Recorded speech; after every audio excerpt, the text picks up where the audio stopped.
So in order for us to sell Bitcoin, we would enter the SimplEX platform here.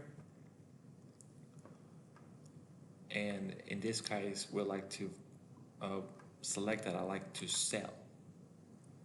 So we are looking into selling Bitcoin. So we would have to enter the amount, whether it's in Bitcoin or in Euro. So let's say we want to sell 0.05 BTC. So it would give us an equivalent. You can also use a bar to determine how much you would like to sell. Press OK. And then you would select euros for this example. And it would tell us that in detail we're selling 0.05 BTC for an amount with the exchange fees included. So it's going to ask us to confirm. So we'd like to reiterate that we aim to provide clients with the best pricing available and match all orders at their respective requested rates.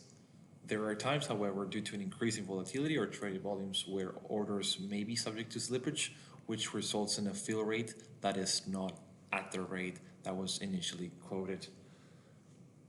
So we hit confirm, and this would give us a transaction summary with how much we sold, for how much we sold it, the fee in euros or the underlying currency, and the order ID.